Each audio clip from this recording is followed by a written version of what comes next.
2016년 10월 19일 오후 6시 30분경 어떤 남자가 전자발찌를 끊고 도망을 갔는데 거기에 총까지 들고 있다는 다급한 112 신고가 들어왔습니다.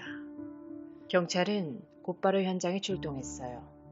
서울 강북구 오패산 터널 인근이었습니다. 이때 출동한 경찰보다 먼저 출동한 경찰이 있었어요. 첫 번째 신고는 어떤 남자가 누군가에게 둔기를 휘두르고 있다는 신고였죠.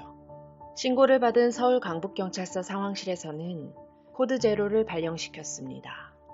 코드 제로는 관내에 있는 모든 순찰차가 응답해야 하는 시스템이었는데요. 이때 맨 처음 도착한 경찰차에 탄 경찰은 서울 강북경찰서 원동파출소 소속의 경찰관 2명이었죠. 현장에 도착해서 조수석에 탔던 김창호 경감이 하차를 했고 조금 있다가 탕 하는 소리와 함께 갑자기 등 부위에 통증이 느껴졌어요. 등에 총을 맞은 거죠. 처음에는 폭력 사건으로 신고된 거라서 경찰이 방탄복을 착용하지 않았는데요. 애초에 총격 사건으로 신고가 되었다면 경찰들이 방탄복을 착용하고 경찰 타격대를 출동시키거나 했을 텐데 총격에 대해서는 무방비 상태로 현장에 도착한 겁니다. 이때 총을 맞은 김창호 경감은 맞은 총알이 그대로 관통하지 않고 몸 안에 박힌 상태로 흉부장기인 폐를 손상시켰어요. 그렇게 심정지 상태로 병원에 옮겨졌지만 안타깝게도 오후 7시 30분 사망 선고가 내려집니다.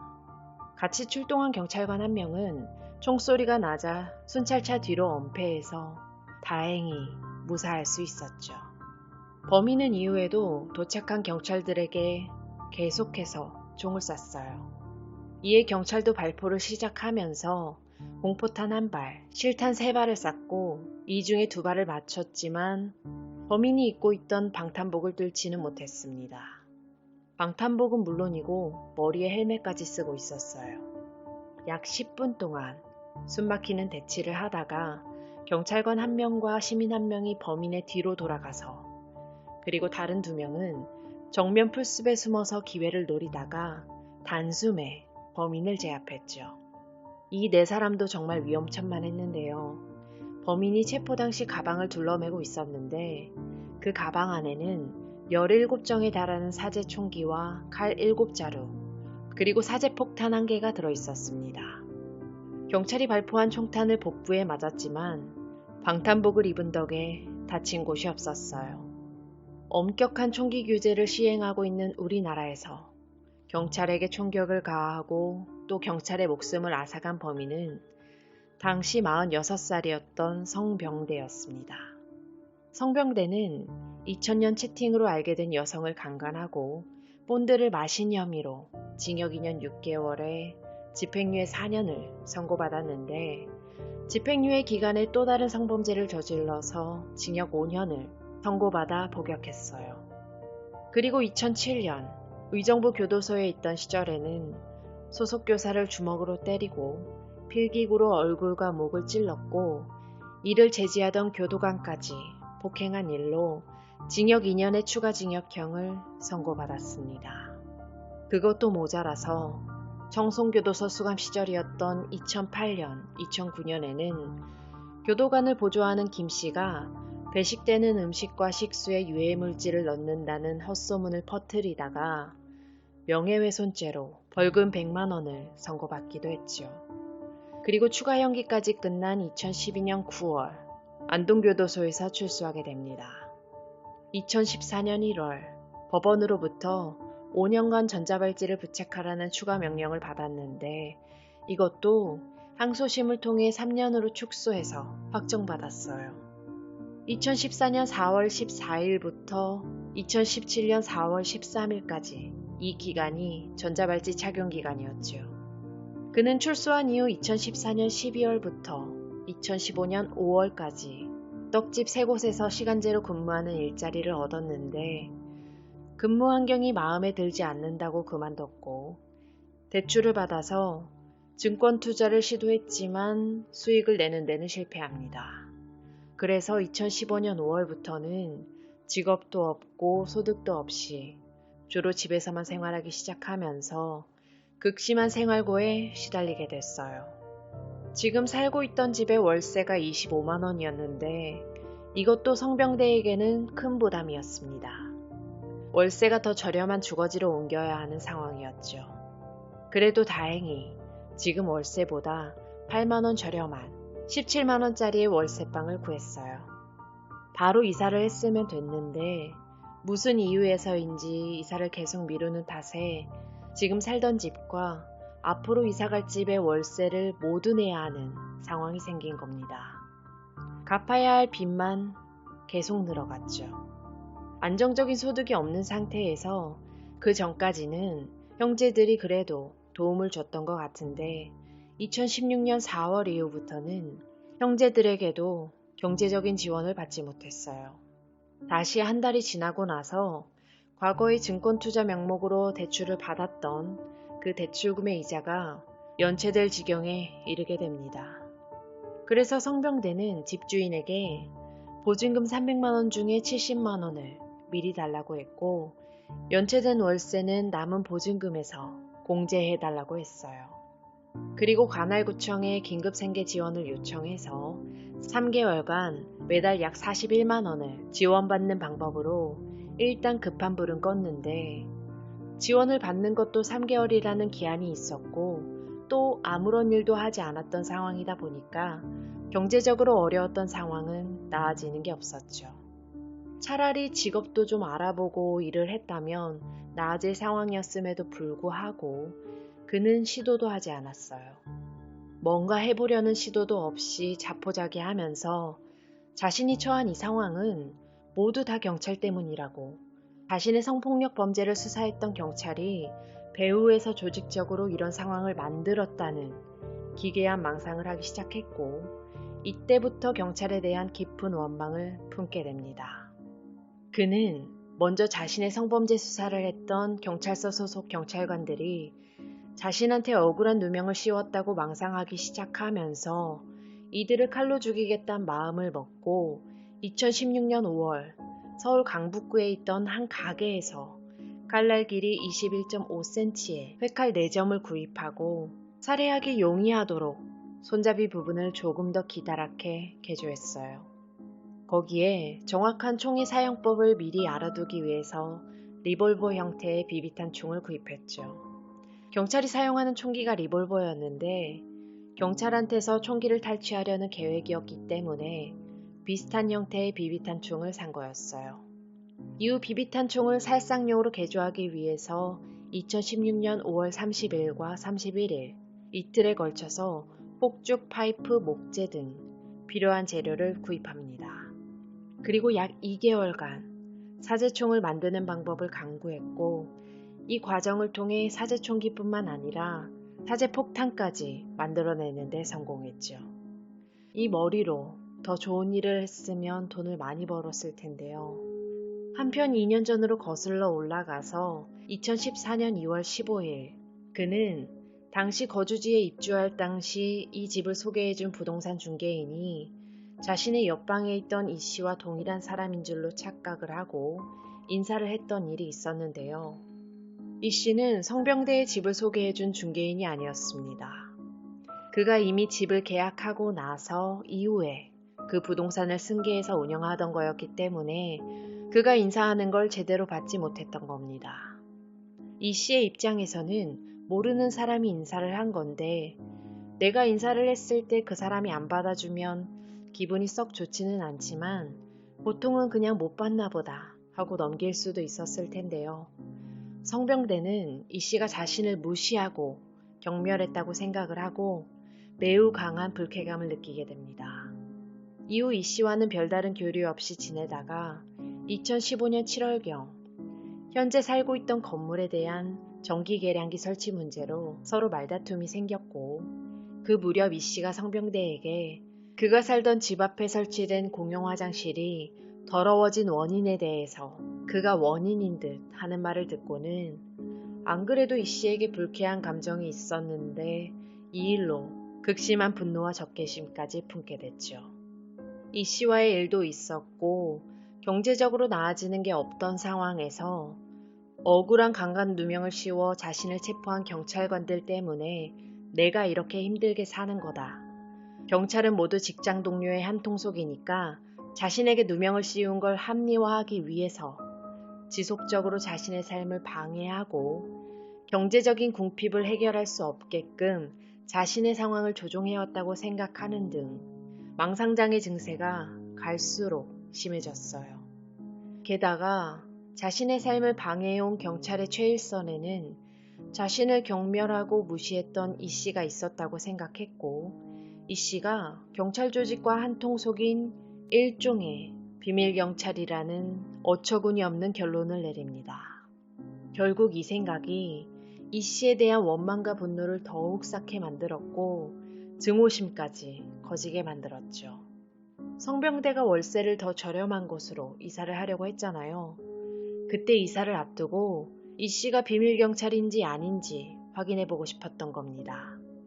그래서 2016년 10월 17일 사건 발생 이틀 전에 이 씨에게 술을 한잔하자고 제의했어요. 하지만 이 씨는 자신은 술을 마시지 않는다라면서 단호하게 거절했죠. 이 일이 트리거가 됩니다. 그간 쌓아온 증오심을 극심한 분노로 폭발시켰어요. 마침내 이 씨를 죽이기로 결심을 하고 이를 실천하기 위해서 이동 경로를 구상하고 도구를 준비했죠. 그리고 이 씨를 죽이고 나서 자신을 추적해오는 경찰이 있으면 그 경찰도 죽이기로 결심합니다. 10월 19일 오후 6시 20분 성병대는 이 씨가 운영하는 부동산 앞에서 그가 퇴근하기를 기다렸어요. 부동산에서 나온 이 씨를 뒤따라가 바로 옆에서 망설임 없이 이 씨를 향해 총을 쐈습니다. 그가 소지하고 있던 사제총 중 한 정을 꺼내 5개의 총열에 각 3발씩 장착된 총으로 쐈지만 다행히 총에 맞지 않았어요. 뜬금없이 바로 옆에서 총소리가 나자 깜짝 놀란 이 씨가 도망을 갔는데 이 씨가 도망을 가니까 총으로 쏴서 죽이는 거는 포기하고 바로 새망치를 꺼내 들고 쫓아갔죠. 그리고 이 씨의 머리 부위를 5회 정도 때렸고 이 공격에 이 씨가 두개골 함몰 골절로 기절을 합니다. 그는 기절한 이 씨를 보고 죽었다고 생각했어요. 이 씨가 기절을 하고 그가 도망을 갔기 때문에 다행히 이 씨는 목숨을 건질 수 있었습니다. 그리고 그는 도주를 하기 위해서 자신의 발목에 착용하고 있던 전자발찌를 끊어서 훼손했죠. 첫 번째 신고가 이 씨가 망치로 공격당할 때쯤의 신고였고 그 이후의 신고가 전자발찌를 끊고 도망가던 때였던 겁니다. 전자발찌를 끊고 도망가던 곳이 오페산 방향으로 약 50m 정도 도주한 곳이었어요. 그리고 그곳에 맨 처음 출동한 김창호 경감이 도착한 거죠. 방탄복을 입지 않았던 건 김창호 경감뿐만 아니라 당시 코드 제로를 발령받고 출동한 6대의 순찰차에 타고 있던 경찰들도 마찬가지였습니다. 2016년 당시에는 순찰차에 방탄복이 배치되어 있지 않았는데 이 사건으로 순찰차에 방탄복과 방검복을 의무 배치하는 매뉴얼이 생겼어요. 항상 희생자가 있어야 바뀌는 게 좀 답답하긴 하죠. 성병대가 벌인 일로 인한 피해자는 또 있었는데요. 이 씨를 향해 사제총을 발사하는 과정에서 마구 쐈던 총알 중에 한 발이 마침 건너편을 지나가던 70대 이 씨의 복부를 관통했죠. 천만다행히 이분도 목숨은 건질 수 있었어요.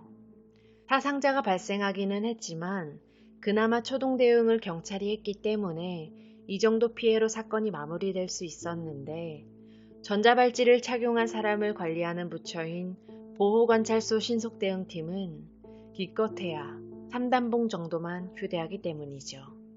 그가 사용한 사제총기는 겉보기에는 조잡해 보이지만 이걸로 발사된 총알이 급소에 맞으면 사람을 충분히 죽일 수 있을 정도로 강력했습니다. 실제 사건에 쓰인 총기를 그대로 썼다가 혹시 증거가 파손될 것을 우려해서 경찰 측에서 유사하게 만들어서 시험을 해보기도 했는데요. 사건 8일 후 경찰기동대 사격훈련장에서 위력을 실험해본 결과 맥주병을 2동강을 냈고 인간의 근육과 비슷한 젤라틴 블록을 34cm나 관통했죠. 경찰이 쓰는 총보다는 약간 못한 수준이었긴 했지만 살상 무기로 개조된 것은 분명했어요. 이 사건으로 제기된 문제들이 몇 가지 있었습니다. 첫 번째는 화약관리 문제였는데 총도 총인데 성병대가 폭탄도 만들었다고 했잖아요. 실제로 쓰이지 않아서 천만다행이었죠. 이 화약은 폭죽에서 추출한 건데 이처럼 화약을 추출해서 악용하는 범죄는 이미 전 세계에서 일어나는 범죄이기도 한데요. 그렇다고 폭죽을 불법화할 수도 없고 폭죽을 불법화로 만드는데 성공한 나라도 없다는 게 현실입니다. 그리고 또 전자발찌를 어떻게 그렇게 쉽게 제거했느냐인데요. 성병대는 그냥 가위로 간단하게 전자발찌를 제거했어요. 전자발찌는 만드는 재질에 한계가 있다 보니 특성상 이 한계를 극복하기도 힘들죠. 생체에 칩을 이식하는 건 어떨까도 싶지만 그것도 피부를 찍고 꺼낸다면 소용이 없고 무엇보다 인권 침해에 문제가 있을 겁니다.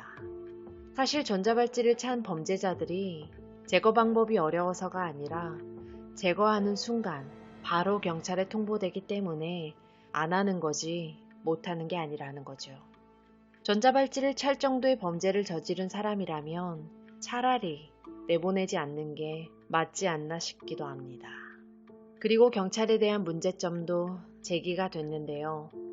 신고 당시 폭력 사건으로 신고를 받기도 했고 상식적으로 일반인의 총기 소지가 드물고 어려운 대한민국에서 범인이 총을 갖고 있을 거라고 예상하지 못해 정말 안타깝게도 경찰이 순직을 했죠. 아까도 언급했듯이 이 사건을 기점으로 경량화된 방탄복을 개발하고 순찰차의 방검복과 함께 각각 2벌씩 배치하는 매뉴얼이 만들어졌습니다. 방탄복도 방탄복인데 경찰의 총기 사용 규정도 비현실적이라며 문제가 제기됐는데요. 순직한 김경감은 당시에도 총을 갖고 있었습니다. 발견 즉시 총을 발사했으면 사망은 면했을 수도 있죠. 성병대가 총을 갖고 있었으니까 충분히 위협적인 상황이잖아요. 하지만 당시에는 규정상 투항하라는 말을 3번이나 해야 했습니다. 미국은 경찰이 위협을 받는 경우라면 몇 발을 쏘든 투항 명령 여부는 중요하지 않다고 하는데 총기 소지가 합법이냐 불법이냐에 따라 규정이 다를 수는 있지만 애초에 투항할 생각이면 경찰이 보이자마자 총을 내려놓지 않았겠냐는 게 제 생각입니다. 투항 명령 여부가 중요하지 않다는 쪽이죠. 이후 성병대가 투항하지 않자 경찰은 방아쇠 뒤에 안전장치를 제거하고 발포했지만 첫 발은 공포탄도 아니고 공실이었기 때문에 장전에 시간이 더 걸렸어요. 2번째가 공포탄이었죠. 결국 범인이 10발을 쏠 동안 경찰은 공포탄을 포함해서 총 4발밖에 못 쐈어요. 규정을 다 지키면 경찰이 살아남을 수 없는 구조인 겁니다. 경찰의 적극적인 총기 사용에 대해 매뉴얼을 개정했으면 하면서도 부정적인 여론도 많았습니다. 서울 강동구 암사역에서 일어난 흉기 난동 사건에서의 경찰 대처가 부정적인 여론을 키운 예였죠. 2019년 1월 13일 고등학교를 자퇴하고 마땅한 직업이 없었던 한 씨와 박 씨는 2019년 새해 초 인터넷 방송을 통해 알게 된 사이였는데 이후 함께 어울려 다니던 2사람은 서울 강동구의 한 마트를 털기로 결심합니다. 영업이 끝난 마트의 유리창을 깨고 현금 인출기에 손을 댔지만 현금 인출기에 돈이 한 푼도 없다는 걸 알고는 마트에서 나와서 강동구의 한 공영주차장에 있는 요금 정산소를 노리기로 했어요. 하지만 훔친 액수는 4만 원이 전부였죠. 이에 경찰은 박 씨를 해당 사건의 피의자로 보고 1월 13일 오후 1시경 어머니와 함께 임의동행 형식으로 불러 조사를 했고 오후 5시경 돌려보냈는데요. 이 조사에서 박 씨가 한 씨를 공범이라고 진술한 겁니다. 그리고 조사를 마친 박 씨와 어머니는 암사역 근처 PC방에 있던 한 씨를 찾아가서 경찰에서 조사받은 내용을 설명을 했는데 한 씨는 이걸 배신이라고 받아들이고 격분했죠. 그렇게 다툼이 벌어졌는데요. 처음엔 한 씨가 먼키 스패너를 이용해 박 씨에게 덤볐지만 체격 차이로 소용이 없었고 이에 평소 범행 도구로 가지고 다니던 커터칼을 들어서 칼부림을 합니다. 강한 힘을 받으면 부러지는 구조의 특성상 박 씨를 몇 번 찔렀을 때 날의 상당 부분이 부러져서 경찰이 출동했을 시점에는 칼날이 거의 남아있지 않은 상태였어요. 이후 경찰이 한 씨와 대치를 했는데 이때 경찰의 대응이 논란이 됐고 이 사건으로 경찰의 적극적인 총기 사용에 대한 부정적인 여론이 커지게 된 겁니다. 경찰들은 한 씨의 앞에서 대치를 하다가 테이저건을 발사했는데 이 테이저건이 효과를 제대로 발휘하지 못했어요. 경찰 측 공식 입장에 따르면 테이저건을 한 씨에게 명중시키기는 했지만 한 씨에게 맞은 전극 중 하나가 빠져버려서 테이저건이 작동하지 않았다고 설명했죠. 이후 기존 테이저건의 효용성에 의문이 제기가 돼서 한국형 테이저건을 개발해서 실험 중이라고 뜬금없는 발표를 하기도 했습니다. 하지만 테이저건뿐만 아니라 3단봉의 주된 운영법인 휘두르기조차 제대로 훈련을 받지 못했다면서 조롱을 받기도 했어요.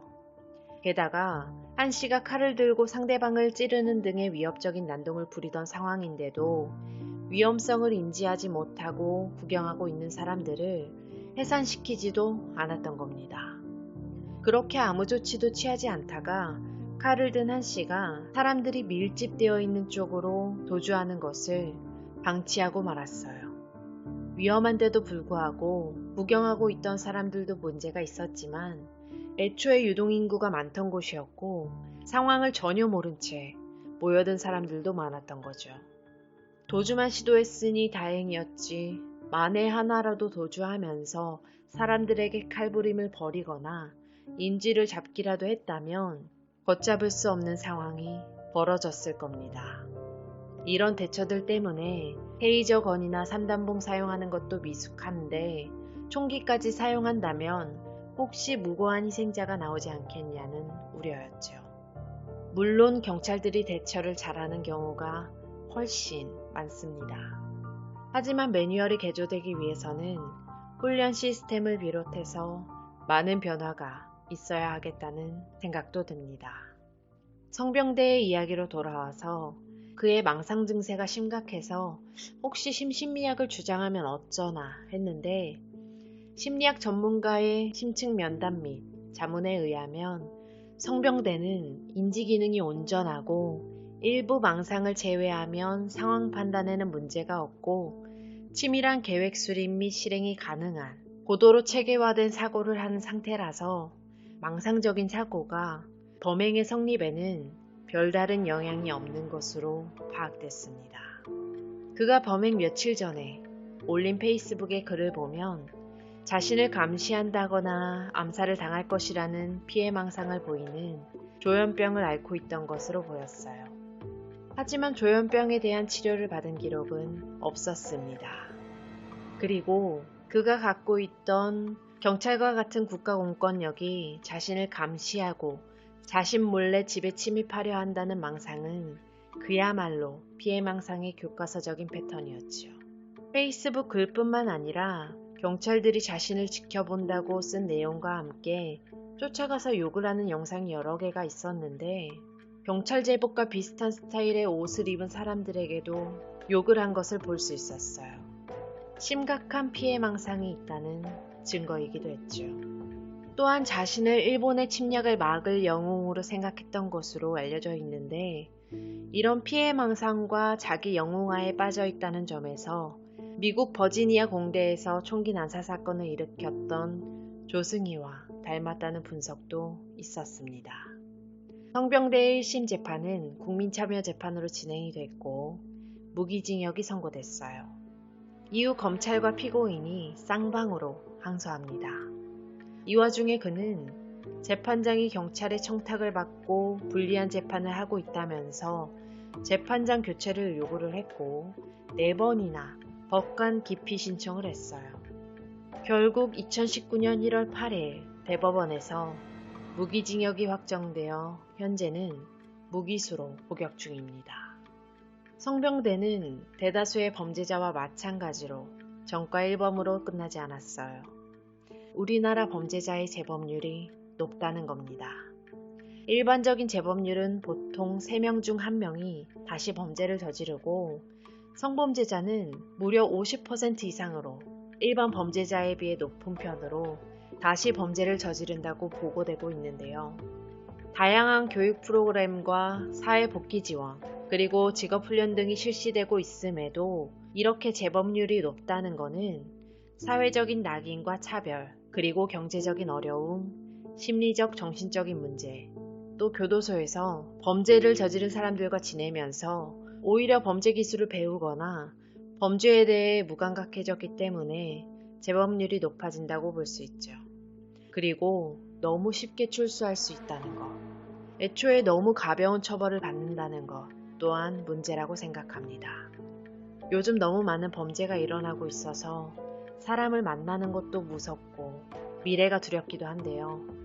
많은 시스템과 매뉴얼이 개선이 돼서 여러분과 여러분의 가족, 그리고 제 가족들이 안전하게 살 수 있는 나라가 되었으면 합니다. 한 피해 망상자에 의해 순직하신 김창호 경감님의 명복을 빌겠습니다. 지금까지 고요한 밤이었습니다.